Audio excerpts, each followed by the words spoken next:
정보가 있는 시사 토크쇼 장윤선의 팟짱.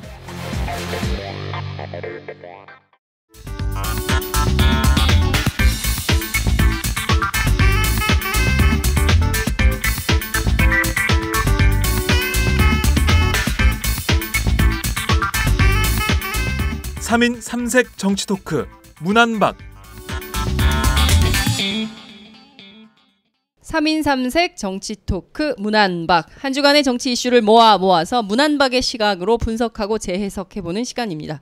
오늘도 어김없이 새정치민주연합 문재인 대표를 대신해서 황희전 부대변인 나오셨습니다. 어서 네, 오세요. 네, 안녕하세요. 네, 잘 지내셨죠?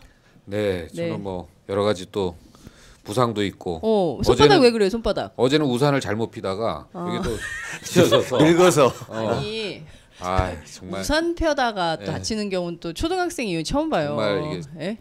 참 일어나기 힘든 국정교 가서 일인데. 집회 가서 그런 거예요? 이런 거는 제가 좀 보기엔 딴데 국정교 가서 그런 것 가서 같은데. 집회 가서 술 먹고 다쳤다고 그런 거 이러는 아니야? 게 좋을 것 같은데. 그렇죠. 집회하다가. 그런 거 집회 끝나고 뒤풀이하다 그런 거 아니야? 그렇죠. 여하튼 안철수 전 대표를 대신해서 서양호 두문정치전략연구소 부소장님 나오셨습니다. 어서 오세요. 네, 드디어 암살자를 보내겠다 그래서 그러게, 긴장하고 깜짝 있습니다. 야, 근데 오늘 컨셉은 여기 우리가 또 특별한 곳에 왔잖아요. 그 스타일은 약간 군밤. 외모는 옌변 예. 황해에 나오는 옌변. 옌변 분 예. 같아. 예. 니하오마. 스카프는 좀 색이 그러게. 빨간색이에요. 독특해요. 예. 자, 박원순 서울시장을 대신해서 권오중 전 정무수석 나오셨습니다. 어서 오세요. 안녕하세요. 네. 권오중입니다. 예, 늘 젠틀하셔. 겉으로라도. 예, 저희가 오늘 굉장히 특별한 곳으로 나왔어요. 어떻게든 조회수를 올려보려고 별거 다 해. 자, 여기는 어디입니까? 풍무 양꼬치. 네, 네, 여기 구로 디지털역점입니다. 네. 근데 그 대림역점 갔다 오셨죠? 네, 그 포털에 지도 찾기 쳤더니 네. 그쪽이 원조인지 그쪽을 알려주더라고. 근데 더 웃긴 거는 그 앞에서 권오중 수석을 만난 거야.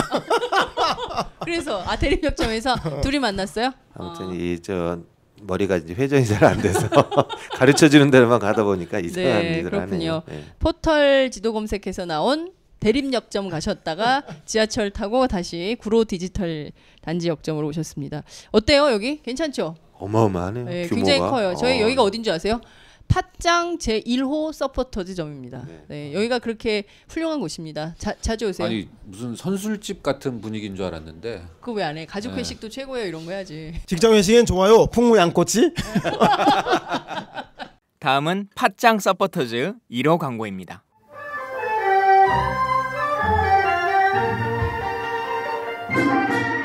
양꼬치집에 대한 모든 편견을 깼다. 풍무 양꼬치. 착한 가격, 품격 있는 공간, 국내외 유명인들도 자주 찾는 풍무 양꼬치. 나는 그 집 양갈비가 훨씬 맛있던데. 누나, 나는 그 집 맛있는 요리들이 지금도 잊혀지지 않고 있어요.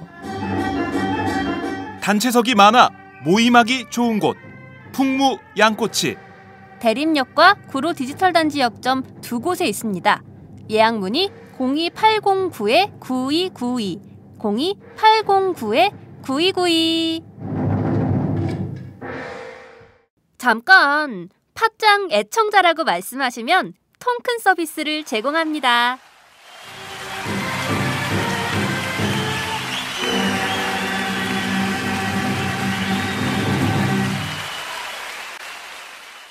자, 본격적인 토크를 해보도록 하겠습니다. 여야 원내대표가 국회 정상화를 위한 회동을 열었는데요.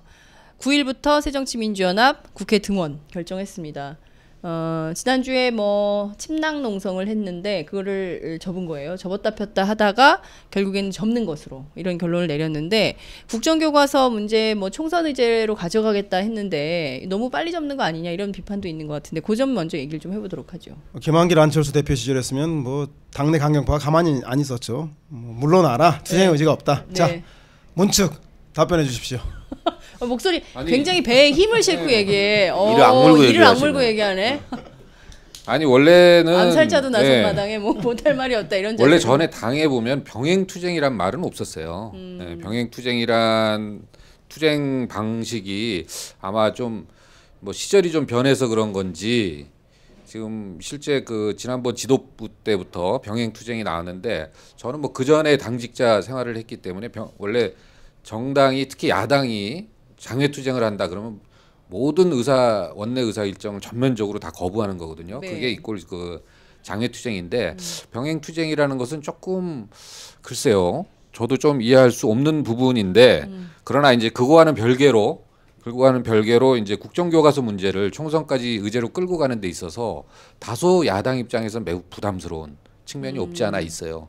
그러다 보니까 지금 실제 그 몇 가지 아주 중요한 현안들이 있는 가운데 이것을 너무 또 등한시하면서 국정교과서 이 문제로 끝까지 밀고 가기에는 조금 부담스럽지 않을까. 그래서 이제 불가피하게 병행투쟁을 하는데 결국은 교과서 문제도 이 병행투쟁 자체가 좀 톤을 다운시킨다 이런 의미는 아닐 겁니다. 예, 그건 아주. 근데 뭐 제가 보기에는 그건 자기들 주관적인 생각이고 국회의원들의 일반적인 국민들 입장에서 보면 약간 뭐 투쟁을 강도를 떨어뜨리는 건 사실인 거죠. 그게 왜 그렇게 비치냐면 저희가 이제 지난번 그 모임에서 얘기했던 투트랙이라는 것은 사실 선택과 집중, 그 다음에 대중적으로 전면화시키는 이런 것들을 그렇죠. 얘기한 건데. 네.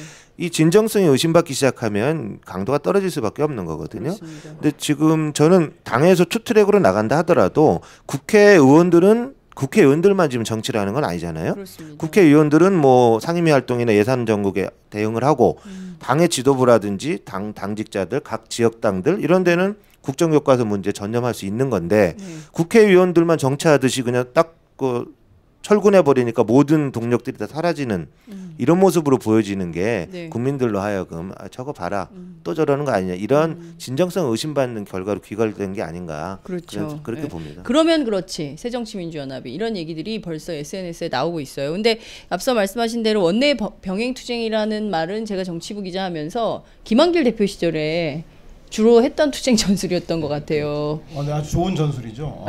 그런가요? 운동장을 넓게 쓰는 거죠. 그 정의당의 네. 그 심상정 대표도 왜 지난번 100일 대표 취임 기자회견에서 네. 민생과 교과서 그 두 가지 다 동시에 해야 한다고 하는데 저는 뭐 이런 생각이 들어요. 교과서 문제는 그 이념과 가치의 문제잖아요. 그러다 보니까 세대 간 경쟁이 되기가 쉬워요. 그러니까 진보적인 이 의제에 관심 있는 사람 말고는 좀 세대적으로 한 20대 정의와 새 것에 민감한 청년들이 이 문제에 나서기 쉬운 반면에 또 50대 이상 또 이 6.25 전쟁의 영향을 직간접으로 받았던 분들이 또 이런데 아주 그 민감하죠. 따라서 결국은 이념 전쟁의 끝은 세대 간의 대결로 나타나는데 세대 간의 대결은 야당이 그 국민들 폭넓은 지지를 받기에 대단히 제한적입니다. 우리 호남 플러스 세대 간 연대를 통해서 매번 최근의 선거에서 지지 않았습니까? 그래서 저는 뭐 정의당의 심상정 대표가 나 아니면 김한길 대표가 이 투쟁성이 없어서 그랬다기보다도 이제 국민들이 전쟁터에 나가서도 전쟁하면서도 집에 위문 편지 받고 그러지 않습니까?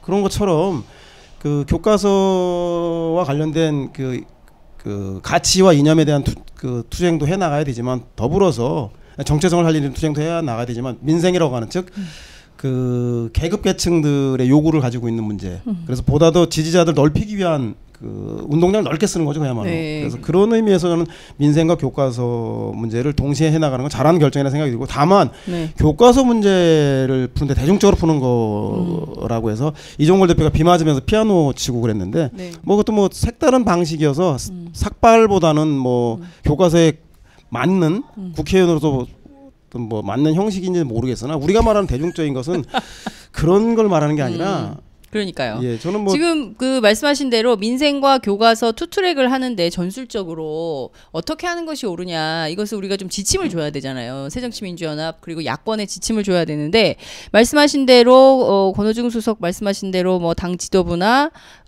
지역 단위 그리고 국회의원들은 뭐 원내 투쟁을 한다 하더라도 그밖에 다른 지도부의 경우에는 현재 있는 국정교과서 문제를 계속 밀어가야 되는 거 아니냐 이런 이제 말씀을 주신 건데 교과서 그 운동장을 넓히는 차원에서 그렇게 가져간다 이것은 좋은 측면이다. 그런데 지금 원내에서 얘기되고 있는 이른바 그 경제활성화법 박근혜 대통령이 주장하는 경제활성화법이라는 게 전부 재벌 기득권을 옹호하는 법안이라는 거 아니에요. 그래서 그것도 사실은 막아야 돼요. 근데 오늘 보니까 원유철 대표하고 이종걸 대표 둘이 활짝 웃으면서 이제 그 국회 등원하는 회의에 들어가기 앞서서 이제 기자들 앞에 섰는데 그 사진을 보고 국민들이 어떤 생각을 할까 이것은 굉장히 중요한 포인트인 것 같거든요. 그렇죠. 저는 야성이 없어졌다, 거세됐다 이런 부정적인 비판을 받는 것을 빨리 좀 극복을 해야 된다고 보는데 그 야성이라는 게 단순히 뭐 투쟁을 잘한다 이런 것뿐만이 아니고 결기를 좀 보여줘야 되는 거죠. 어떤 한 이슈에 대해서 야당이 왜 적극적으로 반대를 하는지 어떤 식으로 국민들과 연대해 나갈 건지 이런 그렇죠. 결기들을 좀 보여줘야 되는데 아까 말씀드렸듯이 뭐 원내 상황은 그냥 원내대표가 움직여서 하면 되는 거고 그렇죠. 문재인 대표나 당 지도부들은 이 문제에 계속 좀 저는 투쟁을 해야 된다고 봅니다. 그 어떤 방식이든 간에 그게 대중적인 방식이든 투쟁적인 방식이든 간에 해야 되는데 그런 부분이 없이 그냥 홀라당 다 넘어간 것처럼 보이는 것은 굉장히 우려스러운 일이고 그렇죠. 잘못되면은 그게 결국은 국회의원들 자기들 내년 선거에 도움되는 예산 달라고 들어간 거 아니냐 이런 비판까지 나오면 굉장히 위험한 거죠. 김한길 아니, 대표하고 문재인 네. 대표하고 차이가 뭐예요? 아니. 문측. 그게 지금 그 얘기도 할게요. 네. 실제 그 현재는 이제 당 지도부가 이제 문 대표가 당 지도부니까 저는 사실 그 전부터 병행 투쟁에 대해서 이해를 못했어요. 네. 예. 원래 아까도 말씀드렸지만 장외 투쟁이다. 그다음에 당이 전면적으로 어떤 이슈에 대해서 투쟁을 하겠다라고 하면 이런 것들을 이제 끝까지 밀고 나가야 되는데 요것도 하고 둘 다 한번 다 해보겠다라는 그거 아닙니까? 요거 그러니까 거꾸로 어떻게 보면은 요렇게 하면 욕 먹을 것 같고 요거 안 하면 또 욕 먹을 것 같고 해서 이제 양다리 걸쳐 가지고 하는 그런 모습인데 좀 어정쩡해 보여요. 그래서 이런 부분들은 좀 이해는 갑니다. 이 교과서 문제를 끝까지 밀어붙였을 때 오히려 이런 것들을 총선의 의제로 그때까지 이제 살려 나갈 수 있을지 이런 게 부담스러울 수 있어요. 그런 이해는 가지만 당장 이것을 이런 식의 벌써 병행 투쟁으로 끌고 갔다는 것은 이거 조금 지도부에 대한 아쉬움이 남죠. 그렇군요. 문재인 대표가 좀 더 적극적으로 이 싸움에 나서야 된다 이런 말씀을 주셨는데요. 제가 예. 뭐 아주 생생한 얘기를 잠깐 드리면 생생한 예. 얘기 이런 거 좋아요. 생생한 얘기. 엊그저께 제가 이제 몸담고 있는 사무실 밑에서 시끄러운 소리가 나서 내려가 봤더니 네. 그 바로 옆에가 서대문의 정두원 의원 사무실인데 그 앞에 차량 4대가 버스가 4대가 와서 버스. 뭐 할아버지 할머니들 내려서 막 난리를 치시더라고. 누군가 봤더니 대한민국 어버이연합 정두원 나와라. 너 죽고 나 죽자. 어디서 국정화를 반대하냐. 이런 식으로 하고 있거든요. 네. 그만큼 이 서울 수도권의 여당 의원들의 굉장히 불안감이 많은 소재예요, 이게. 그러면 사실은 뭐 전투라는 것은 적을 분열시키고 우리를 더 강화시키는 부분이 있는 건데 네. 저만큼 새누리당 그 의원들 사이에서도 굉장히 불안한 의식이 있는 이런 소재를 갖고 네. 계속 싸움을 지속하지 못한다는 것은 패를 버리는 거죠. 그러니까 저들은 불안하게 하고 우리는 오히려 당내의 갈등들 이런 것들을 일단 좀 치유할 수 있게 하는 네. 잠시라도 그런 부분들로서 보면 이 국정화 저지 투쟁이 굉장히 중요한데 이렇게 쉽게 이렇게 마감하는 듯한 모습을 보이는 건 네. 제가 보기엔 바람직하지 저도 않습니다. 그 민생과 교과서 그러니까 운동장 넓게 쓰는 거에 대해서 동의하는데 그렇다고 해서 교과서 투쟁을 갑자기 이렇게 좀 흔적이 사라지는 건 좋은 것 같지 않습니다. 네. 왜냐하면 그 아까 말씀드리려고 했는데 저는 민생과 교과서를 동시에 나가고 또 하나는 교과서 문제 관련해서 이종걸 대표가 피아노 치는 게 대중적 투쟁이 아니라 네. 그 우리 정당이 지지자를 위한 정당이 될지 아니면 국민들의 여론을 얻는 정당이 될지 그 소재에 따라 다른데 가치의 문제에서는 그동안 저희는 지지자들을 중심으로 한 열성적 지지자들을 위한 정체성과 가치, 친일, 독재 이런 얘기를 전면에 내세웠는데 이번은 그런 지지자들 플러스 일반 국민들 나아가서는 새누리당에 있는 수도권에 있는 소장파 의원들조차도 이 국정화를 반대하는 거 아니겠습니까? 그렇죠. 그렇다면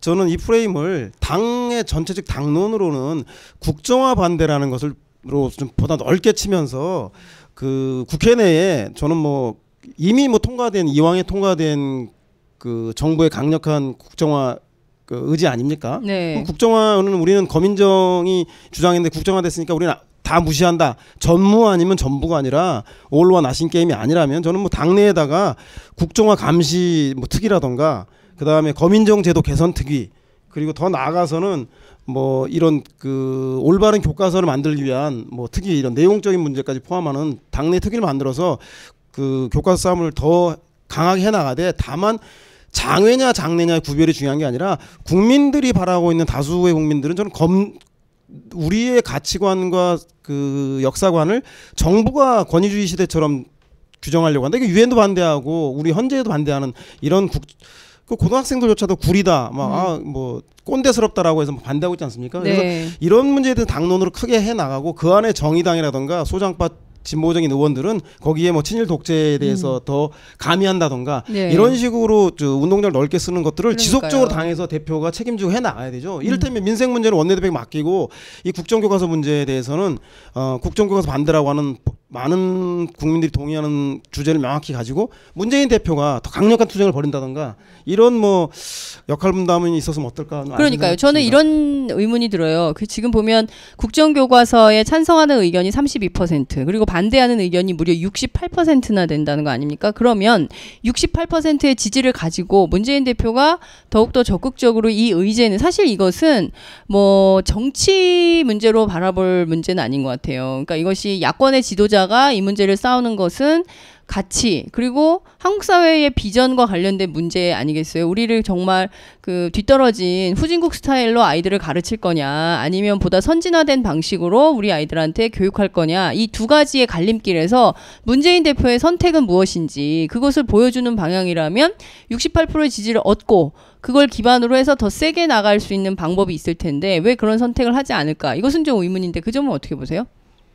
그러니까 너무 오래 눌려서 그런 거 아닌가요? 한 10년 한 10년 가위 눌렸나? 가위 눌려서 이 좀 겁이 나는 거죠. 네. 사실 끝모를 투쟁에 대한 겁이 좀 있는 것 같은데, 근데 뭘 겁낼 문제는 아닌 것 같아요. 일단 뭐 여론이 우리 편이고 네. 야당 편이고 뭐 야당이라 그러긴 그렇지만 아무튼 네. 반대하는 여론들이 비등한 상태에서 네. 왜 이것들을 받아안지 못하는지 그렇죠. 그거는 약간 좀 의문스럽고요. 그러니까요. 그래서 제가 생각하기에 이 문제는 아까 서영호 부소장이 얘기했듯이 당에 그런 걸개 하나 달아놓는 거죠. 예전에 우리가 2012 뭐 점령하라 2012 이렇게 구호를 네, 내걸었듯이 네. 뭐 거부하라 2017이라든지 아니면 거부하라 국정화 이런 식으로 네, 해서 네. 국민 불복종 운동을 당이 어쨌든 한 축이 돼서 그렇죠. 계속 벌여나가는 그리고 그런 모습은 문재인 대표가 매일 광화문에 나가서 거기서 1인 시위하는 사람 손잡고 같이 시위하고 예. 얼마나 좋습니까? 그렇죠. 그 아주 부드러우면서도 프리토킹도 좀 예. 하고 예.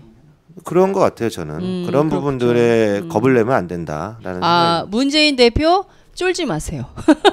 국민 68%가 있잖아요. 뭐 이런 말씀을 좀 드리고 싶은데 황희 대변인 아니 부대변인께서는 어떻게 보세요? 그런 걸 좀 전략적으로 좀 써야 되는 거 아니냐. 네. 쫄아 있다 이런 표현에 대해서는 좀 어떻게 보십니까? 그러니까 그런 우려가 있었던 거 사실인 것 같아요. 네. 실제 이거를 좀 끝까지 살려서 총선 때 의제로 이제 끌고 가야 되는데 네. 너무 이제 기간이 떠 있다 보니까 과연 지금 국회 현안들을 앞두고 이런 걸 계속 주장했을 때 역풍 맞지 않았을까 그런 좀 그런 우려를 좀 했던 건 사실인 것 같아요. 네. 그러나 이제 실제 이런 기회가 오기도 쉽지 않거든요. 그렇죠. 60 예. 몇 프로까지 이렇게 점점 한 20%대에서 점점 올라갔던 거 아닙니까? 그래서 뭔가 좀 방식 자체도 정치 투쟁 방식보다 우리 아까 우리 설실장님 얘기한 것처럼 그 전에 이제 대선 때 보면 로텐도어에서 시민과의 대화라든가 여러 가지 방식이 있었어요. 그래서 네. 조금 문화재라든가 좀 방식을 달리하면서 시민들과 같이 공감대를 확산시킬 수 있는 이제 이런 부분들도 하고 그다음에 이제 저희 동네만 그런지 지역위원회에서는 전혀 뭐 이런 걸 안 하는 것 같아요.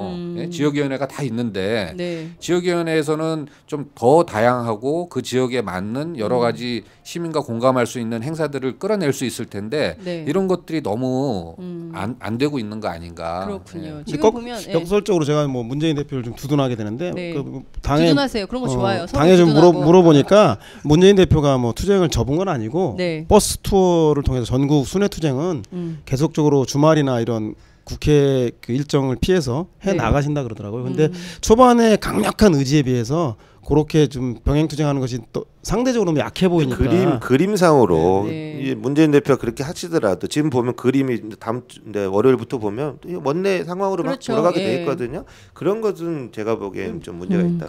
지금 보면 제가 보기에 이제 내일부터 조간은 이렇게 갈 거예요. 내일이 아니죠. 이제 저희가 8일날 녹음을 하고 있으니까 월요일부터 조간의 그림은 이제 원유철, 이종걸 두 대표가 오늘 오후에 만난 오후 3시 그림을 그렇죠. 활짝 웃는 모습을 가면서 이제 그 있는 현안들 있잖아요. 예컨대 아까 말씀하신 대로 해양수산부 장관, 국토교통부 장관, KBS 사장, 검찰총장 인사청문회 문제, 그리고 유통산업발전법, 그리고 관광진흥법 등의 이제 경제활성화 법안이라고 주장하는 그 내용들, 그리고 노동 관련된 법안들 뭐 이런 거 쭉 가면서 한편으로는 이제 그 선거구 획정위원회 뭐 이런 문제들을 가지고 가겠죠. 이게 이제 정치권의 핫 이슈가 되면서 사실 교과서는 실종 이렇게 가는 거 아닌가라는 생각이 좀 들어요. 나열하신 걸 들으니까 네. 그냥 일개 국민의 입장에서 보면 뭐 하나도 다가오지가 않고 뭐가 급한 건지 잘 모르겠어요. 그렇지만 급한 국회 건가? 안에서는 굉장히 중요합니다. 예, 주장하죠. 박근혜 대통령 시정연설 와가지고 주장한 법안들이 이런 거잖아요. 이거 꼭 통과시켜달라. 근데 알고 보면 삼성, 그다음 대한항공 어디입니까? 한진 뭐 이런 데를 위한 법안들 이런 것들을 꼭 해야 되는 거냐. 근데 그럼에도 불구하고 대통령이 와서 시정연설에서 강조하기 때문에 국회는 또 한편에서 압박을 느끼는 것 같아요. 문재인 대표가 오늘 그 원내 대표회담 하기 전에 기자간담회를 하면서 이번 그 정기국회 4대 개혁 과제, 그래서 박근혜 대통령의 재벌 위주의 개혁 과제가 아니라 뭐 주거, 중소기업, 가불관계, 그 다음에 이 뭐냐? 안 보여. 노동. 노동입니다. 네 가지 문제에 대해서 야당은 그 지적하겠다. 쟁점을 삼아서 이것이 그 가진 자들의 재벌들만을 위한 입법이 아니라 이렇게 좀 그 일하는 사람들에게 그 애도 골고루 좀 혜택이 돌아갈 수 있는 그걸 쟁점화하겠다라고 이제 입장을 밝히신 거 보면 그 문재인 대표도 나름대로 이제 투트랙에서 민생 문제를 신경 쓰는 것 같은데 교과서 문제에 대해서 국민의 여론, 국정화에 반대하는 국민들의 여론을 믿으시고 더욱더 힘차게 원칙을 세우시고 투쟁을 하셨으면 좋겠고, 요 대목에서 문 대표만 좀 아쉬운 게 아니라 안철수 대표 상당히 아쉬워요. 네. 예를 들면 이제 로텐도홀 농성에 하루 하셨어요. 하루 전체 5일 동안. 그 문재인 대표 1인 시하던 날 당혁신이 비판 토론회를 열었고 그다음에 농성하던 날 정치혁신을 위한 2020 그 민진모 의원들하고 만찬을 하시고 그러면서 하신 워딩이 언제까지 농성할 수 없지 않느냐. 그래서 농성은 이런 걸 한 5일쯤 했을 때 내가 해보니까 이것까지 답이 안 나오는 것 같고 이렇게 그래서 그 투트랙이나 다른 방안을 만들어야 될 것 같다. 옛날 표현으로 하면 5일이 뭐야? 한 50일 정도는 해야. 안 대표 입장에서는 로텐도를 앉은 게 이게 5년 앉은 것보다 더한 거예요. 이분은. 그래서 앉았단 말이에요. 그래서 저는 안철수 대표도 이 문제에 대해서 뭐 문재인 대표 보고 안철수 대표 전 대표한테 공동 투쟁하기 전화를 해봐라 했더니 그건 뭐 실무적으로 먼저 검토한 다음에 전화하지 뭐 그분이 참여할지 안 할지 어떻게 아느냐. 한겨레 이유주연 기자의 뭐, 보도. 그래서 뭐 성사가 안 됐다고 하는데 뭐 문 대표 물론 안철수 대표가 종각에 그 상임위 위원들하고 같이 피켓팅도 하시고 하셨는데 오히려 좀 이럴 때 안철수 대표가 혁신과 교과서 문제를 뭔가 다른 것처럼 두지 마시고 혁신이란 게 뭡니까?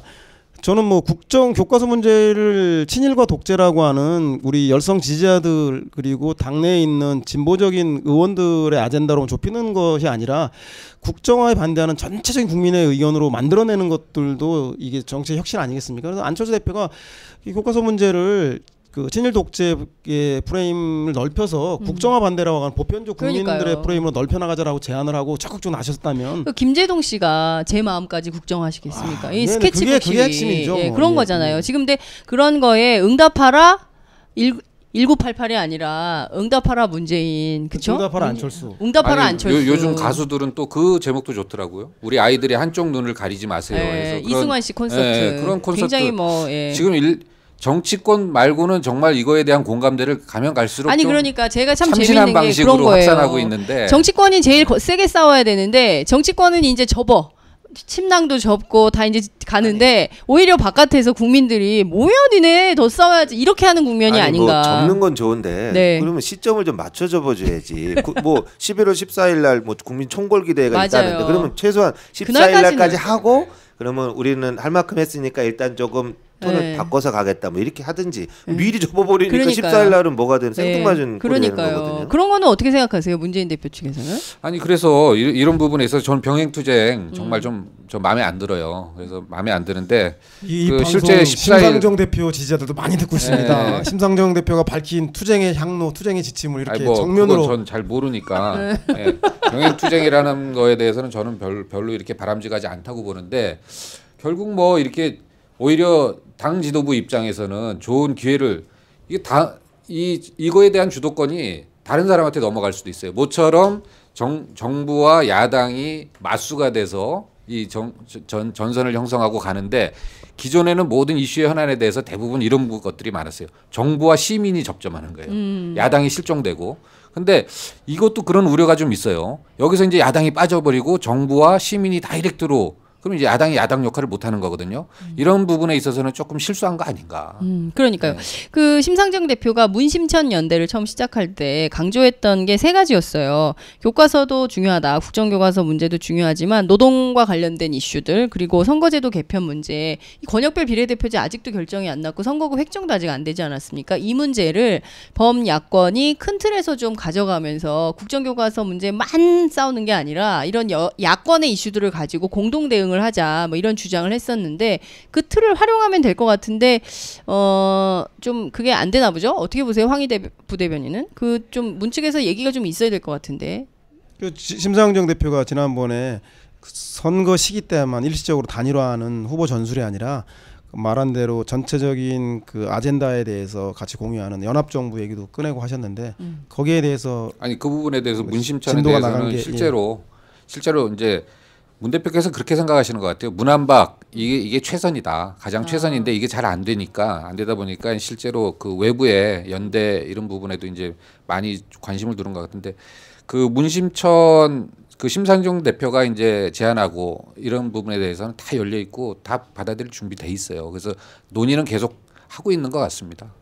그렇군요. 그 네. 부분에 대해서 계속 연대의 발자국을 넓혀간다. 모든 이렇게 좀 가능성을 열어놓고 모든 가능성을 열어놓고 한다. 근데 결국 연대라는 것은 네. 각자 이해관계가 얽혀 있으면 연대가 될 수가 없죠. 기본적으로 패들이 다 다르니까. 네. 근데 이렇게 외부의 적이 가상의 적들이 있고 투쟁의 어떤 동력들이 있을 때 그런 걸 통해서 연대의 어떤 감들을 익히고 경험들을 쌓아야지 그걸 싹 놓아버리면 그럼 뭘 갖고 연대를 할 거냔 말이죠. 저는 그래서 오히려 문심천 연대라든지 야권 연대가 이번 기회에 오히려 좋은 계기로 작용할 수 있는데 좀 그게 아쉽다는 거예요. 계속 특히 우리 얘기드리지만. 심상정 대표와 문재인 대표의 공통점이 있어요. 정확하게 일치하는 부분이 뭐냐면 내년 총선에서 1대1 구도로 만드는 게 중요하다. 이거 하나 하고 그다음에 이제 두 번째가 그 선거를 위한 연대는 하지 않겠다. 네. 예. 그거는 이제 심 대표도 그렇고 문 대표도 그렇습니다. 그래서 뭐 그 야권의 큰 틀에서의 통합이라든가 아니면 그 대선을 바라보면서 가는 그런 과정들에 있어서 통합이라든가 여러 가지 그 두 가지 부분에 있어서는 두 대표가 아주 일치하는 부분이에요. 그렇죠. 그래서 저는 상당히 가능성은 열려 있다.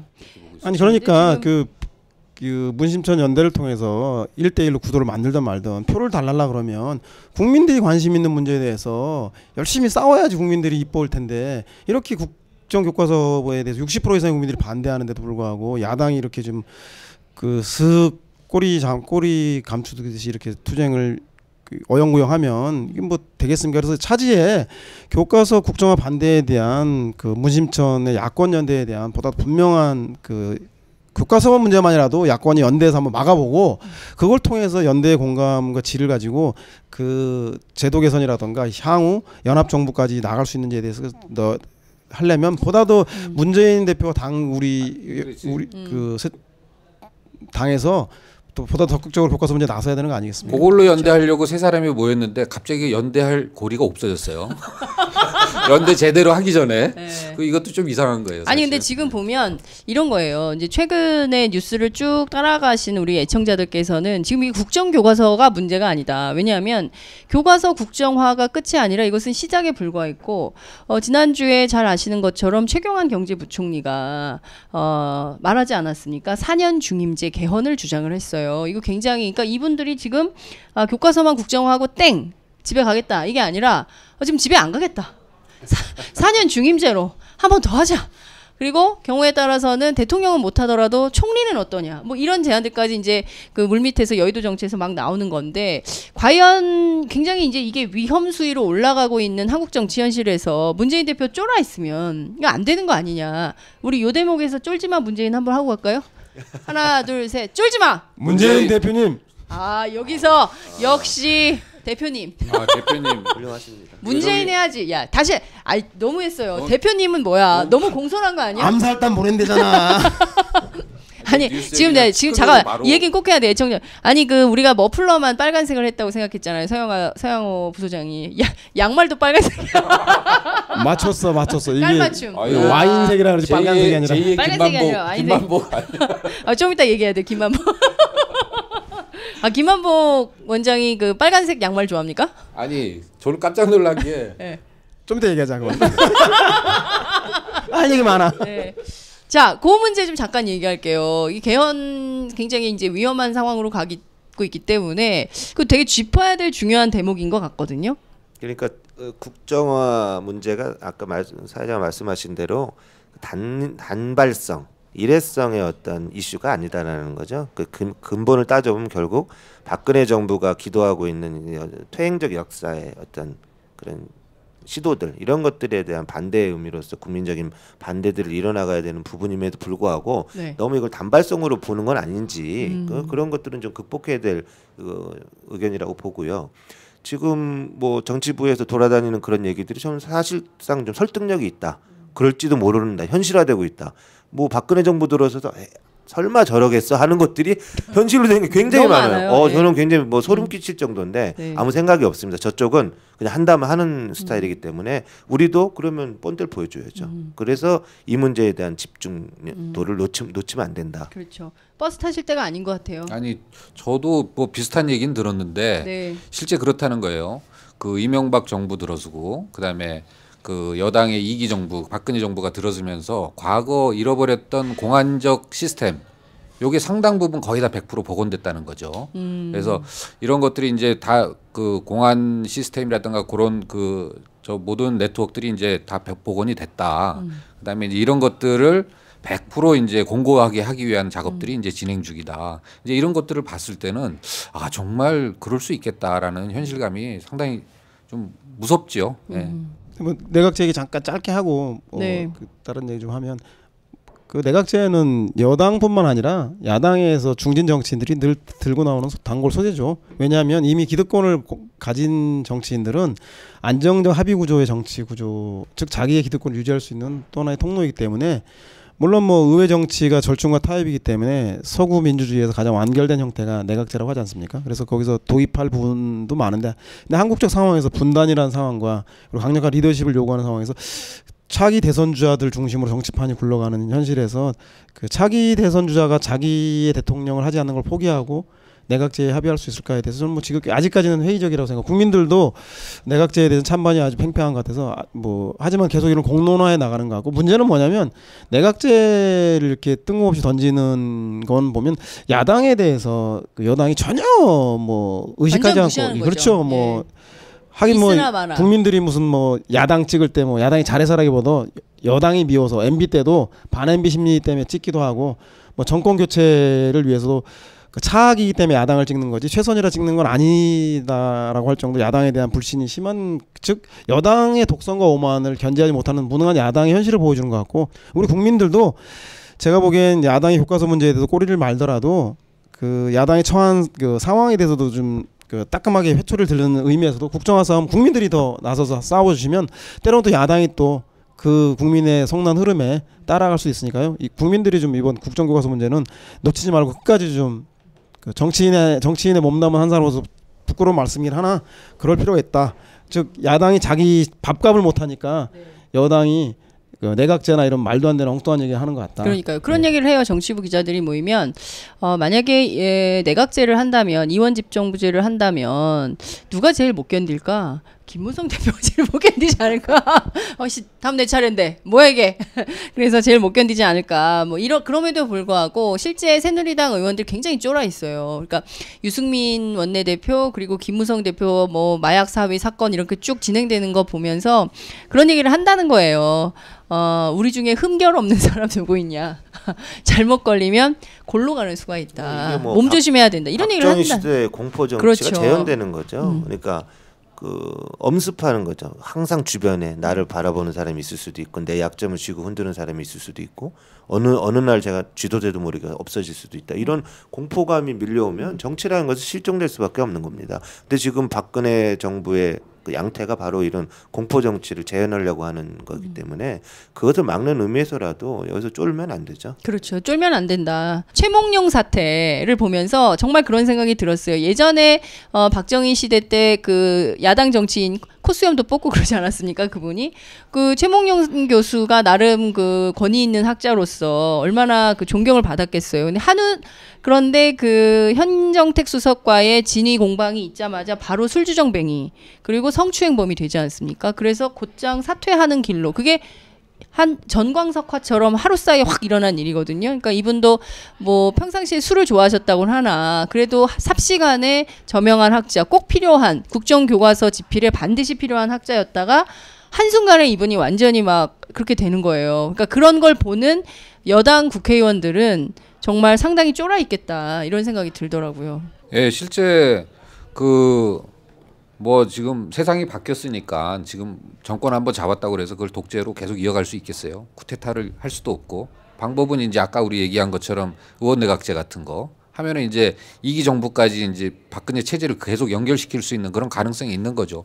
원래 이원직 정부제라든가 현재 현 거버넌스에 대한 한계 같은 게 있잖아요. 참여정부 때도 이런 거에 대한 그 고민과 연구가 많았어요. 그래서 이거는 좀 문제가 있다. 그래서 뭐 4년 중임제도 좋고 뭐 이원집정부제도 좋고 다른 거버넌스로 우리가 좀 한번 바꿔봐야 되는 거 아니냐 이런 게 공감대들이 있었는데 이런 것들을 참 중요하긴 한데 그 의도가 참 다른 것 같아요. 그렇죠. 예. 정치적 의도가 보다 분명하기 때문에 우리 국민들이 또 팟짱 애청자들이 그 포인트를 잘 보셔야 될 것 같다. 이런 말씀을 좀 드리고 싶습니다. 저희가 조금 두 번째 이슈로 들어가야 될 것 같은데요. 그 전에 잠시 광고 듣고 가겠습니다. 본격 직장인 드라마 공생 대리운전 편. 부장님 가볍게 한잔 하시죠. 나 차 가져왔는데. 아예 착한 콜 대리운전이 있잖아요. 부를 때마다 500원이 기부되는 착한 콜. 딴지가 기부 내역을 검증한 착한 콜 1800-9998. 대리운전도 믿고 맡기세요. 꽃배달은 1800-9222. 퀵서비스는 1800-9668로 착한 콜 하실 수 있습니다. 꽃배달은 1800-9222. 퀵서비스는 1800-9668입니다. 바야흐로 선거의 계절이 왔다는 느낌을 받습니다. 정종섭 행정자치부 장관이 내년 총선 출마를 이유로 사임을 한 것 같습니다. 사임을 했습니다. 정 장관이 서울대 교수죠. 그죠? 그리고 지금 장관 직무를 수행을 했는데요. 어떻게 보십니까? 이분이 새누리당 연찬회 때 제가 여러분 총선하면 여러분 필승이라고 외쳐주십시오. 우리도 한번 해볼까? 총선? 필승! 했던 분입니다. 잘 맞았어요. 오늘 잘 맞았어요. 예. 자, 정종섭 장관의 사임 어떻게 보십니까? 뭐 예견됐던 수순 아닌가요? 어쨌거나 박근혜 정부로 보자면 자신들의 수족들을 많이 좀 진출시켜야 될 것이고 아까 말했던 어떤 기도가 예견되든 간에 그런 차원에서 보면 정종섭 장관 같은 경우는 뭐 원래 저명한 헌법학자 출신인데 네. 어쨌거나 그런 자기의 경력들을 이용해서 PK, TK에서 출마를 하겠다. 이제 이런 부분들로 나가는 것 같아요. 네. 서울대에서 어떻게 나올지 모르겠지만 네. 뭐 서울대 예전에 뭐 폴립해서 방지하자고 그래서 뭐 사회학대 같은 경우는 아예 그 선출직으로 나갔다 돌아오지 못하는 그렇죠. 경우들도 있었고 18대, 19대 때 계속 그 국회에서도 아마 폴립해서 금지 법안이 발의됐다가 아마 유예가 됐던 것 같은데 그런 부분들이 어떻게 될지는 좀 두고 봐야 될 것 같은데 아무튼 시작됐다. 네. 박근혜 정부의 어쨌든 집권 전략들이 총선 전략들이 시작됐다. 총선 전략이 나왔다. 예. 그러니까 국정교과서를 시작으로 이념을 시작으로 해서 이제 선수들을 배치하는 단계까지 온 거예요. 지금 보면 여의도 정가에서 들리는 얘기는 김무성 대표하고 청와대하고 합의 봐서 50석 정도는 전략 공천이라고는 얘기 안 하더라도 아무튼 박 쪽에 배정을 해주겠다 이렇게 암묵적으로 타협받다는 얘기도 있어요. 그렇군요. 박 쪽 50석. 자, 뭐 정종섭 자체에 뭐 큰 의미가 있겠습니까? 이 양반 뭐 원래부터 총선 필승 줄 쓸 때부터 교수가 아니라 뭐 정치인 기질이 다분한 사람이기 때문에 정치하실 것 같고. 네. 그리고 뭐 장관했던 사람이 그 이름을 높여서 출마하는 거는 뭐 좀 참여정부 시절도 그랬고 김대중 정부 시절도 그랬고 그 이전도 그랬고 뭐 입각한 사람이 선출직으로 나가거나 선출직했던 사람이 입각하는 걸 자체를 남원하는 것 같지는 않습니다. 근데 시기가 말씀드린 대로 박근혜 대통령이 김무성 길들이기 이어서 보수 우익들 교과서 문제로 줄 세우기. 그 다음에 이제 자기 측근들 전면 배치. 뭐 일종의 일련의 시나리오를 가지고 박근혜 대통령이 뭔가 좀 정부 여당의 전체 디렉터로서 뭔가 좀 하는 것 같은. 총사령관은 박근혜 대통령이야. 뭐 새누리당의. 예, 뭐 그런 당과 청의 그 사실상의 모든 것을 기획하고 지휘하는 건 아닌가라고 하는 일각의 의심을 저버릴 수 없는 지경에 이르고 있는 것에 매우 안타까울 뿐입니다. 네, 그래서 그것이 나타나는 증후가 장관들을 이렇게 배치하는 수순이 아닌가. 근데 총선에서 나는 박근혜 레벨 붙이고 나오면 별로 유리하지 않을 것 같은데. 박근혜 라벨이 별로 유리하지 않을 거다. 그러니까요. 라는 왜 그렇게 보세요? 많으면 많을수록 어쨌든 서울 수도권이라 그러죠. 서울 수도권 특히 영남 이제 수도권 이분이 같은 지금 경우는. 그 경주 아니면 대구 이게 두 군데거든요. 그 지역은 좀 다르지 않을까요? 그렇죠. 영남 특수성이 있기 때문에. 저는 이제 수도권을 얘기한 건데. 기반이 수도권이라. 아니 근데 수도권도 지금 야당이 뭐 이렇게 교과서 문제마저도 꼬리 내리는 야당이 뭐 수도권 여당이 무서워하겠습니까? 제가 보기에는 뭐 지금 야당으로는 개헌 저지선도 뭐 위험하지 않을까. 물론 국민들이 아까 말한 대로 야당이 좋아서 찍는 게 아니라 그 여당을 견제하라고 못난 놈 떡 하나 더 준다는 심정으로 이번 총선에 살려는 주시겠지만 제가 볼 때는 이 사람들이 이렇게 여당이 대놓고 이렇게 전체적인 기획하에서 뭔가 움직이는 듯한 흐름이 있는 거에 대해서 야당이 제대로 대응하지 못한다면 뭐 저는 뭐 그 아주 안 좋은 수도권에서도 좀 위기가 닥칠 수 있지 않을까. 네, 제가 한 가지만 여쭐게요. 왜 이렇게 기가 꺾였어요? 그러니까 야권이 야당이 옛날에는 정말 무도할 정도로 굉장히 싸가지가 없다 이런 비판을 들을 정도로 굉장히 당당하고 막 그랬는데 굉장히 기가 꺾인 느낌을 받아요. 그 정치에서 왜 이렇게 기가 꺾였을까? 정치의 실종이죠. 정치의 실종. 네, 정치의 실종이라고 표현하고 싶은데, 그러니까 지금 여의도권이 정치를 하는 사람들은 별로 없고 직업으로서의 국회의원들만 있는 거거든요. 그 집단적으로 어떤 지성들이 움직이는 것도 아니고. 그러니까 계속 분열할 수밖에 없고 자기 이해관계로만 얽혀서 분열하고. 뭐 박근혜 대통령으로 보면 굉장히 패가 좋은 거죠. 땡큐죠, 땡큐. 아이고 뭐 상대방은 저렇게 지리멸렬하고 나는 큰 힘을 갖고 있고 그러면 뭐 내 하고 싶은 대로 한번 기획해보자 이런 건데 야권이 이렇게까지 무기력하게 나간다면 제가 보기에는 존폐의 기로에 설 거라고 봅니다. 자, 여기 계신 분이라도 빨간 양말 신고 세게 나가지. 와인 야당 경험을 많이 한 국회의원들이 많지 않은 것 같아요. 아니, 그러니까 4년 국회의원하고 나갈 생각을 하면 무서울 게 없는데 그냥 몇 년 몇 기를 더 해보려고 그게 자기 일생일대 목적이 돼버리면 그 정치하지 말아야죠. 네, 지금 야권에 그런 사람들이 너무 많은 겁니까? 그렇죠. 정치의 실종, 리더십의 실종이죠. 그렇군요. 그러니까 뭐 문재인, 안철수, 박원순 대표만 해도 그 야당의 지지자들이 기존의 야당에 대해서 정치에 대해 염증을 내고 밖에 있는 사람들을 린에 올린 거 아니겠습니까? 그렇죠. 그분들이 힘을 합쳐서 앙시앙 레짐과 맞서 싸워도 앙시앙 그 레짐과 맞서 싸워도 모자랄 판에 서로 이렇게 물고 뜯으면서 경쟁하고 있으니 도대체 손은 누가 키운단 말입니까? 그래서 제가 보기에는 그 지금이라도 문한박 대선주자 개혁연대에 힘을 합쳐서 당내 이념주의, 낡은 이념, 지역주의, 개파주의, 금권 정치의 온상이 되고 있는 개파 수장들과 전면전을 선포하면서 물갈이를 해서 그 과정에서 리더십이 새롭게 태어날 때만이 여당도 저렇게 함부로 그 교과서 하다가 재미 붙여서 뭐 아버지 문제까지 슬쩍 끼워 넣어서 풀려고 하고 더 나가서 내각제 개헌까지 이건 뭐 200석 이상 하겠다고 하는 소리 아니겠습니까? 내각제 얘기한 것은 그런 지경을 막는 길은 제가 보기엔 당내 야당 지도자들이 특히 문한박과 같은 대선주자들이 당내 문제에서 과감하게 혁신의 길로 나갈 때만이 저희가 지난주에 이어서 이번 주에도 대선주자 개혁연대 하시라. 국민의 68%가 여러분들 뒤에 있습니다. 이렇게 근데 그분들이 하는데 못 나가. 예, 그분들이 말이야. 고냐 스톱이냐. 예? 고해야 되는데 자꾸 스톱해요. 개혁연대를 하려면 권한을 다 내려놔야죠. 자기 걸 다 내려놓고 상대방에게 주겠다라는 약속이 언질이 있어야 되는데 그런 것까지의 과감성이 지금 없는 거죠. 지금 저 대선 주자들이. 특히 이번 본격적인 선거의 계절인 총선이 이런 대선 주자들이 이게 뭐 물을 가리하든 고기 가리를 하든 아니면 뭐 그 현역 평가위원회를 구성하든 뭐 제도와 틀이 어떻게 됐든 간에 국민들은 결국은 강력한 야당의 리더들이 정치의 변화를 좀 이끌어 달라는 얘기인데 문 두 분이 이렇게 말이 많고 핑계가 많고 그만 싸워. 그게 말이에요 진짜. 깜짝 놀랐습니다. 놀랐죠. 이런 거 중요해요. 이런 거 중요해요. 네. 말씀하신 대로 정말 그 지리멸렬한 야당 그리고 내부 정치가 너무 심하니까 김만복 사태 같은 게 벌어지는 거 아닌가라는 생각이 좀 들어요. 아마 지난주 김만복 뉴스를 보신 분들은 깜짝 놀랐을 거예요. 그 전 국정원장이신 김만복 원장이 새누리당 입당 원서를 내고 지금 그 내년 총선 부산 출마를 준비 중이다. 이런 보도가 나왔습니다. 새누리당에서는 해당형이했다고 이분 제명한다는 거거든요. 근데 그건 나 궁금해서 그러는데. 짚어보자. 예. 그 보통 네이버에 보면 자기 경력 올리는 거 본인이 하는 거예요?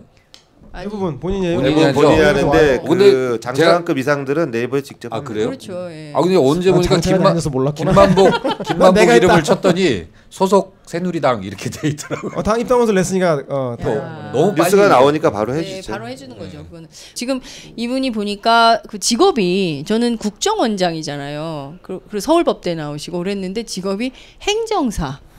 원래 그 관료 출신이면 행정사를 할 수 있죠. 그렇군요. 저는 몰랐어요. 그래서 행정사 직업란에 행정사라는 걸 썼다는 것 자체가 왜 최고위직을 쓰게 되잖아요. 우리도 보면 대학원 졸업한 사람은 대학원조를 쓰고 그렇지 않습니까? 대학 졸업한 사람 대학 졸업 이걸 쓰는데 그러면 국정원장이라고 써야 되는 거 아닙니까? 무직이라고 하기가 좀 현직이 없어서 그런가 보죠. 아니 이분에 대해서는 왜 이랬는지 저도 좀 충격적이라서 주변에 한번 물어봤어요. 네, 물어보셨어요. 이 취재. 그래서 김만복은 왜 이분이 왜 이랬냐, 뭐 좀 이유가 있냐. 근데 이제 공통점이 뭐냐면 너무 실망하실 것 같은데 아무도 몰라.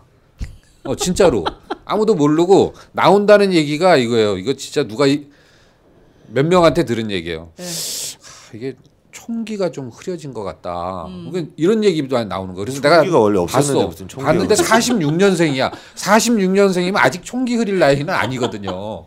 근데 정말 아무도 이해를 못하는 거예요. 근데 이 양반이 기장에 사무실 내고 총선 준비한다는 얘기는 이미 퍼져 있었던 얘기예요. 지난번도 준비를 했었고 그런데다가 최근에 그 14 남북 공동성명 기념으로 뭐 노무현 재단에서 그거 할 때 이미 그 전에 책을 출간하면서 노이즈 마케팅을 했지 않습니까? 뭐 한 라인으로 뭐 매일 전화했다 말도 안 되는 얘기들을 인터뷰하고 그리고선 또 실제 또 그 세미나에 나와서 나 그런 얘기 한 적 없다 기자한테 이런 식으로 노이즈 마케팅을 하는 걸 보면서 사고 치겠다 딱 느낌이 들었어요. 아니나 다를까 사고 쳤어요. 그러니까 이런 양반들은 기본적으로 DNA가 배신과 자기 야욕을 위해서 가는 사람들이죠. 근데 저는 이런 생각이 좀 들어요. 노무현 정부는 왜 이런 사람을 국정원장을 시킨 걸까? 제가 드디어 까겠습니다. 2003년 이제는 말할 수 있다. 2003년 4년 이분이 지금 세 분이 모두 청와대 행정관, 노무현 정부 청와대 행정관 3인방에 지금부터 김만복 토크 들어가겠습니다. 인사수석실의 행정관으로 근무해서. 인사수석실 행정관. 여기 김만복 그 전 국정원장이 2003년 4년에 NSC 국가안보실장인가로 청와대에 상근을 했습니다. 그래서 그 당시에 어떻게 들어오게 됐어요? NSC에는 국정원 티오로. 네, 티오로 이제 원래 스태프들을 주로 국방부나 국정원 좀 그냥 하급 저질스럽게 얘기하면 PK라는 게 작용을 했겠죠. 아니요, PK. 제가 얘기 좀 들어보세요. 그렇게만 보면 또 참여정부도 뭐 그러면 그렇게 되니까. 그래서 2003년 4년에 이분이 NSC의 실장으로 근무를 했는데 기억에 남는 거는 그 청와대가 당시 워크숍을 참 많이 했어요. 당시에 업무들을 대통령께서 관심 가진 업무 분류 체계를 만들기 위해서 워크숍을 많이 했는데 이분이 저랑 같은 조였어요 한번.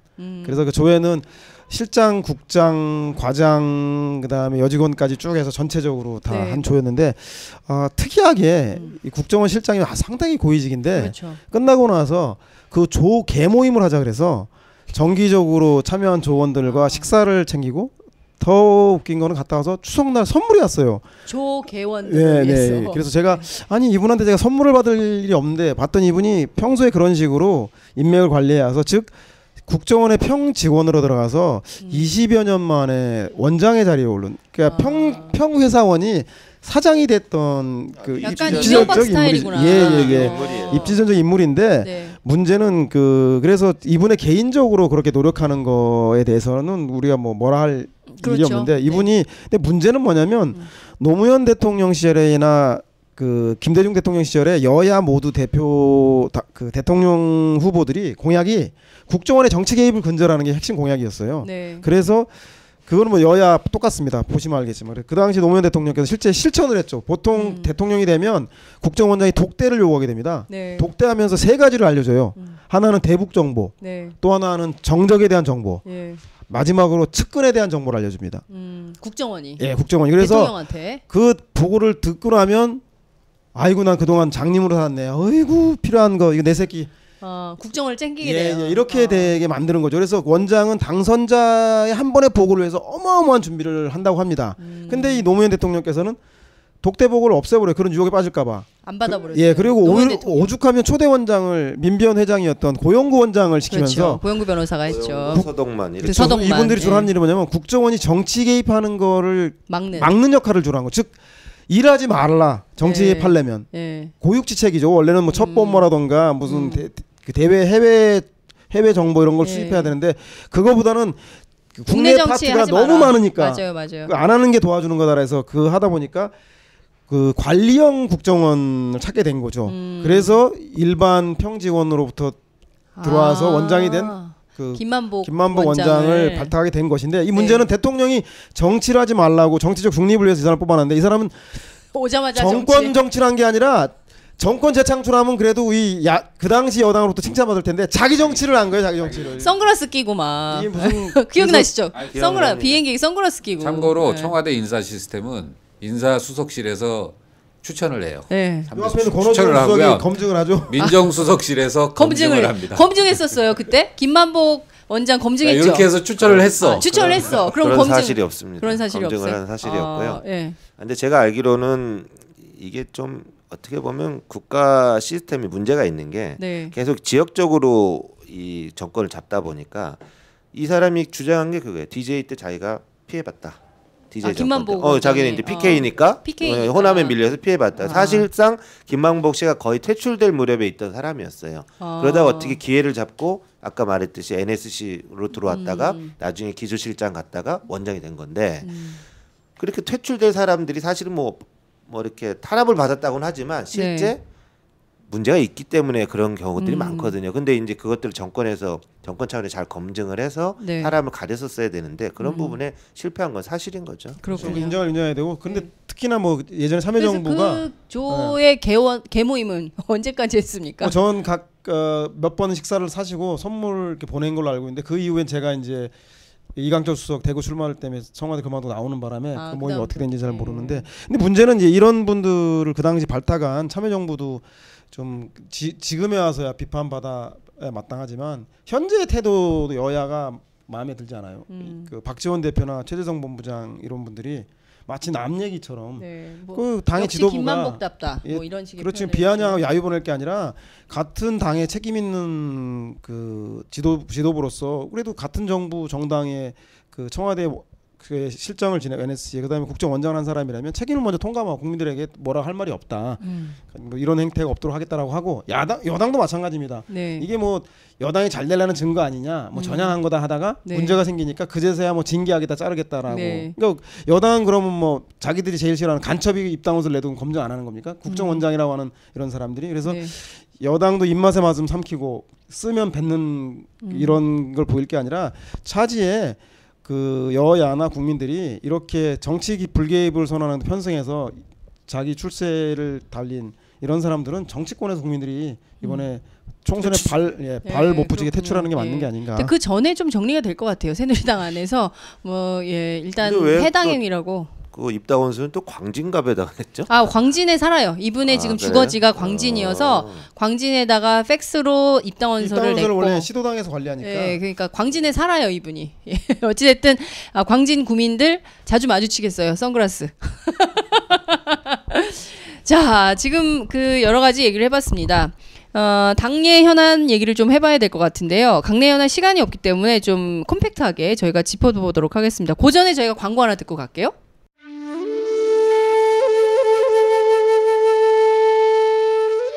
영한네이처의 마카 산삼. 공중파 텔레비전에도 없고 인터넷 배너 광고 하나 없지만 팟캐스트 좀 들어봤다 하는 분들은 다 아는 마카 산삼. 진짜 유명해져서 유사 제품도 많아졌습니다. 이젠 마카 산삼으로 검색하면 너무 많이 나와요. 꼭 영한네이처로 검색해주세요. 팟캐스트에서 듣던 그 마카 산삼을 구입할 수 있습니다. 특히 나라 걱정으로 심신이 지친 분들에게 권합니다. 몸에 정말 좋습니다. 내 몸도 나라도 살릴 힘이 납니다. 페루의 마카와 우리나라 산삼, 몸에 좋은 11가지 원료를 모두 하나로 만든 마카 산삼. 마카 녹용과 마카소와 청소년도 있습니다. 1일 2회 공복에 따뜻한 물과 함께 드세요. 영한네이처 마카 산삼. 네, 저도 팟짱 녹음하기 전에 마카 산삼을 꼭 챙겨 먹고 있습니다. 자, 새정치민주연합 현역 의원 평가위원회가 본격적으로 가동이 되고 있습니다. 조은 위원장 지금 하고 있는데요. 뭐 좀 취재해 오셨죠?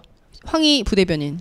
예. 지난주에 취재 세게 오신다고. 아니 취재를 뭐 이게 말은 하셨어요. 취재를 하는데 여기 맞아 이거 점점 의심스러워. 아니 그게 아니라 뭐 각서까지. 내가 보기에 전부 측근이 아닌 것 같아. 안철수 대표하고는 통화를 안 하죠. 각서까지 쓰고 이거 뭐 대회비 나가면 큰일 난다고 막 이랬다고 그러는 거예요. 그래서 뭔가를 좀 세게 하긴 하는데 상황은 이런 것 같아요. 상황은 그 혁신위에서 발표한 내용들 이걸 가지고 이제 가령 뭐 20% 뭐 날린다 안 날린다 요거는 이제 시행 세칙이죠. 이 세칙까지 결정할 수 없잖아요. 당헌당 규상에. 네. 그러다 보니까 그 평가위가 구성돼서 이런 시행 세칙들을 만들어요. 이거를 최고위에서 통과시키는 거거든요. 네. 그래서 그 현재 평가위는 혁신위가 만드는 안을 중심으로 해서 세칙을 만들고 있다. 그리고 요거 만들어진 세칙은 실제 이제 그 최고위원회에서 의결될 것이다. 그래서 그 준비 과정에 있는 것 같습니다. 근데 제가 보기에 뭐 좀 팩트가 부실한데. 취재가 부실해. 상당한 이건 아니, 저기 정보인데. 아니 제가 데스크면은 다시 취재해 와. 욕 먹어 이렇게 취재해 온 후배들. 제 느낌은 기사를 어떻게 쓰겠다는 거야 지금. 이렇게 되는 거예요. 대단한 거라고 알려주던데. 미치겠다 진짜. 명부가 나왔다던가. 뭐 있어야지. 명단이 나와요. 근데 야당이 지금 이게 뭐 기사 나오고 이런 걸 보면 야당 스스로가 뭐 시스템에 맹신을 하고 있는 거 아닌가라는 생각이 좀 들어요. 아니 무슨 위원회 그러니까 객체와 주체가 다 사라졌어. 객체만 남고 주체는 어디 가버리고 사실 이것은 방향성이 있는 행위죠. 방향성이 뭐냐? 그게 중요한 거거든요. 그렇죠. 20%를 자른다라는 거는 그냥 시스템적인 문제일 뿐이고 20%에 누가 들어가느냐? 그러니까 뭐 절대적으로 뭐 하위 20% 이런 거는 말이 안 되는 얘기고 제가 보기에 방향성이 있어야 된다.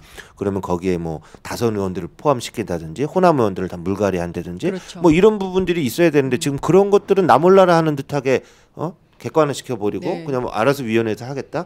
그거는 아주 순진한 생각이에요. 제가 보기에 빨리 그런 부분들을 당에서 지도부가 정해야 될 거라고 봅니다. 저도 뭐 권오중 수석 얘기에 전적으로 동의합니다. 뭐 그 혁신위원회가 혁신을 궁극적으로는 뭐 제안자일 뿐이지 그것이 성공 여부는 결국 당 지도부 그 책임 있는 당의 그 주류든 비주류든 책임 있는 정치인이 책임져야 하는 것처럼 이것도 뭐 제가 보기엔 현역평가위원회가 방향을 가지고 어떤 실무적인 작업을 할 수 있을지 몰라도 결정과 권한들은 문재인 대표하고 당의 책임 있는 주자들이 나서야죠. 그래서 이 문제를 해야 되고 오죽하면 리더십이 없으면 이 오픈 프라이머리가 야당 와서 객지에 고생하지 않습니까? 최규성 의원이나 이런 분들이 현역평가위원회 들어가지 않는 목적으로 오픈 프라이머리를 이용하는 희한한 상황이 발생하고 더군다나 현재 그냥 이런저런 분들이 다 짬뽕대는 짬뽕 선대위라고 하는 조기 선대위를 만들겠다고 하는 게 이게 뭐냐면 이게 친노 비노 주류 중진 할 거 없이 다 섞어서 그냥 대충 가겠다는 건데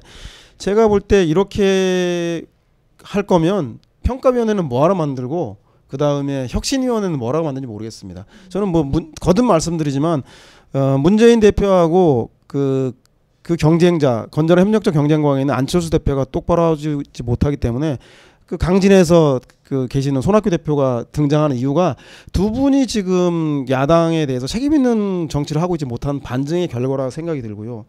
그리고 이 통합선대위조차도 무난히 개혁해서 무난히 같이 죽자.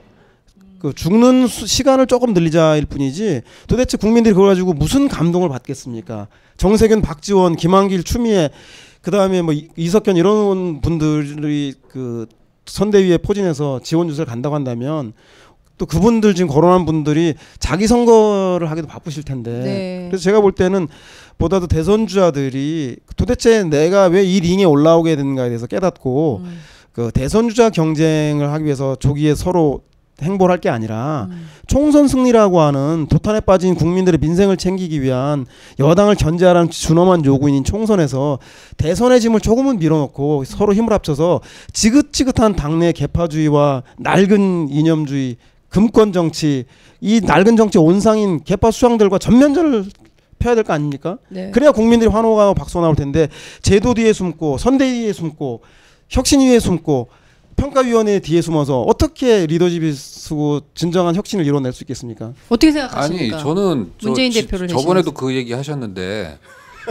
그 저기 컨셉에 있어서 그 정도 가는 것은 맞다고 봐요. 네. 예? 컨셉을 그 정도는 이제 어느 정도로 잡을 거냐, 방향을 어떻게 잡을 거냐 이거는 맞다고 보는데 실제 우리 당이 이런 절차라던가 이제 절차에 있어서 이게 투명성을 보장받지 못하는 그런 원칙, 기준 이런 게 없기 때문에 이제까지 욕먹었던 거고 네. 그래서 그런 것들을 만들어내는 것이 저는 민주당의 새로운 리더십이라고 보고요. 이제 만들었잖아요. 만들었으면 이런 것들을 지켜나가는 것들이 인내심을 가지고 봐야 돼요. 근데 이걸 가지고 이걸 무슨 뭐 대표가 절차 뒤에 숨어가지고 뭘 어떻게 하고 직접 나서서 하고 이러면 이게 독선이 되고 소위 비너와 비주류들이 지금 막 주장하는 그 친노 중심의 모든 그걸로 가겠다는 그런 게 무슨 말씀인지 알겠고 네. 근데 이제 뭐 그런 걸 비판하자는 게 아니라 대표의 리더십으로 그런 현역 평가위들이 잘 움직일 수 있는 장을 만들어주라는 거죠. 장을 안 만들어주고 자기들 보고 하라 그러면 외부 사람들이 어떻게 그걸 합니까? 이 권한이 없고 굉장히 무서움에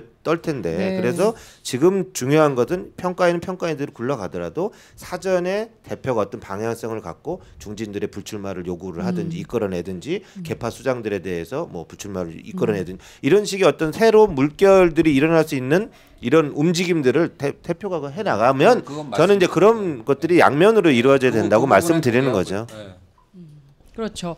말씀하신 대로 지금 그 엣지가 없다. 그러니까 당의 내년 총선 5개월 앞 아닙니까? 그러면 박근혜 정부 새누리당의 경우 예컨대 지금 그 총 컨트롤 타워가 박근혜 대통령이라는 게 이제 서양호 부실장님의 주장이신데 예컨대 지금 그렇게 간단 말이에요. 이념으로 붙고 그 다음에 이제 측근들 안 치고 뭐 이렇게 쭉 총선 전략을 가동하고 있어요. 근데 야당의 경우에는 제기된 문제인 국정교과서와 가지고 막 싸우다가 갑자기 어느 날 팍 정리하고 그 다음에 자 지금부터 내부 당 내부 투쟁 이렇게 가는데 뭐지? 어떻게 가겠다는 거지? 이게 안 보인다는 거죠. 어떤 개혁 정치를 하려고 하는 것인가에 대한 상이 국민들 머릿속에 안 그려진다는 문제, 한계 이런 게 있는 것 같아요. 그 점에서 서양호 부실장께서 제기한 문제가 아닌가 이런 생각이 좀 들어요.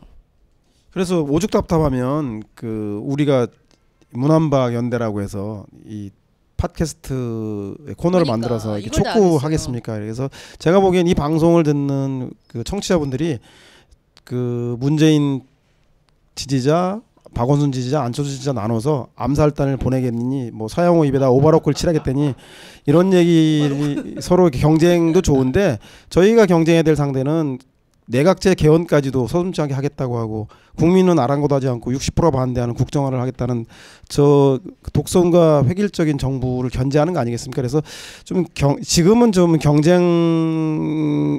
강화할 때보다는 협력과 연대를 강화해서 이 전선을 만들어야 될 때이기 때문에 제가 보기엔 그 문재인 대표도 안철수 대표가 협조 안 해서 뭐 하려고 하는 데마다 그 똥탕 튀긴다라고 비난할 것도 아니고 안철수 대표도 문재인이 답변이 없는데 내가 뭘 하냐고 해서 마치 문재인 대표의 책임론을 거론하는 것 같은 자세나 박원순 시장은 시장이라고 하는 현직 때문에 둘이 다 싸우다 지치면 나한테 대안부재론으로 나오라면 그때 나가면 되지 이런 혹시나 갖고 있을지 모를 이런 생각들을 손학규 대표도 비슷하겠죠. 손 대표는 그렇죠. 총선 전에 이 세 사람이 어떻게 하다가 잘 안 되면 사람 없네. 뭐 그런 마음을 갖지는 않으시겠지만 그런 기회를 갖는 건 아닌가 우려가 되기 때문에 그 지금 이 시점이라도 그 당내에 계신 수도권 초재선 의원들의 그 애타는 눈빛 모릅니까? 지금 1000표 2000표로 생사의 갈림길에 있는데 문재인 안철수 이게 싸울 때냐? 그 서로 힘을 합쳐서 당내 혁신을 이뤄나가고 그래서 당내 국민들로 사랑받는 정당으로 거듭나기 위해서 뭔가 좀 애를 써달라고 하는 그 그렇죠. 수도권 초재선들의 그 호소를 그 두 지도자는 잊지 말아야 될 것 같아요. 외면하면 안 된다 이런 말씀을 주셨습니다. 새로운 물결을 일으키려고 하는 시도 끝에 실패를 할지언정 시도조차도 안 한다는 것은 굉장히 용감하지 않은 행위라고 보고요. 그래서 저는 거듭 말씀드리지만 문재인 대표가 어쨌든 지금 현재 권력을 쥐고 있는 분이기 때문에 문재인 대표가 먼저 주도를 해야 된다. 네. 어떤 상황이 오더라도 안전 대표를 끌어안고 박원순 시장을 추동해서 어쨌든 이 당의 단결과 화합을 위해서 리더십을 발휘하고 아까 말씀드렸듯이 새로운 물결을 위해서 당 중진들에 대한 다선 의원들에 대한 불출마라는 이런 거를 해서 어쨌든 당이 뭔가 바뀌고 있다는 것을 국민들에게 보여주지 않는다면 시쳇말로 폭망할 거라고 봐요. 폭망. 그렇죠. 왜냐하면 지금 이 구도대로 국정교과서 싸움마저 제대로 하지 않고 문을 닫는 양상 버스 타고 전국을 돈다 하더라도 그게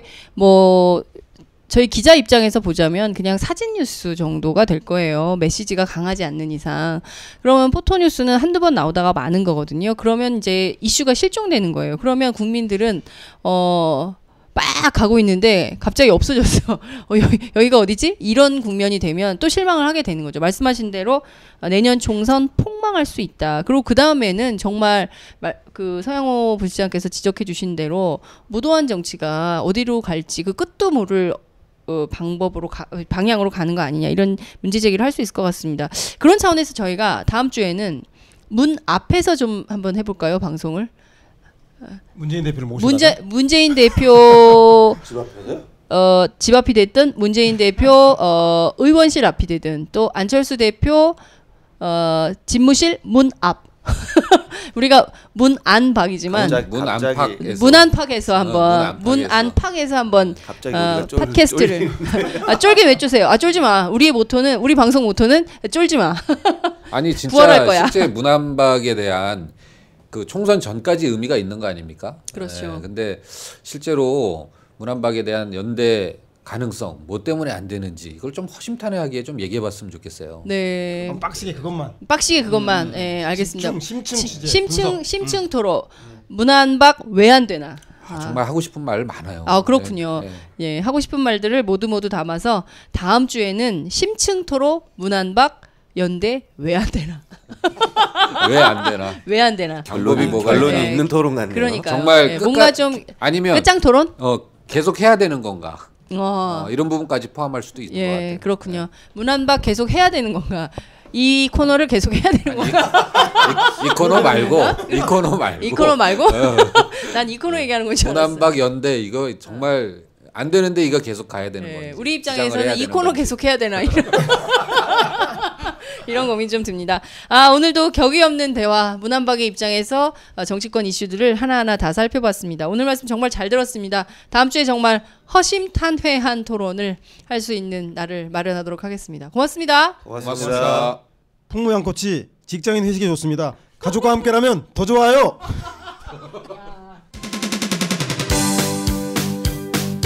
안녕하세요. 장윤서의 팟짱 귀에 팍팍 꽂히죠. 저는 오늘도 오마이뉴스 최종병기라고 바닥바닥 우기고 있는 김병기 기자입니다. 공짜 자전거 신문 조중동 기자들이 자기 신문 돈 내고 보나요? 안 봐요, 아빠. 네, 저는 팟짱에 매월 자발적 정치료 3만원씩 내는 10만인 클럽 회원입니다. 애청자 여러분 덕분에 올해 1000명 늘어서 무려 9,400. 내친 김에 연말까지 1만 명 만인보 캠페인에 도전합니다. 무슨 캠페인이요? 만인보! 한 명의 마음걸음보다 만 명의 당당한 한 걸음. 올해가 가기 전에 오마이뉴스 10,000번째 주인공이 되어주세요. 홈페이지에서 가입하시거나 02-733-5505 내선번호 274번으로 전화주세요. 요즘 엄청 갑갑하죠? 갑갑해. 우리 역사책도 지키고 팟짱도 확실하게 지키겠습니다. 10만인 클럽 아싸!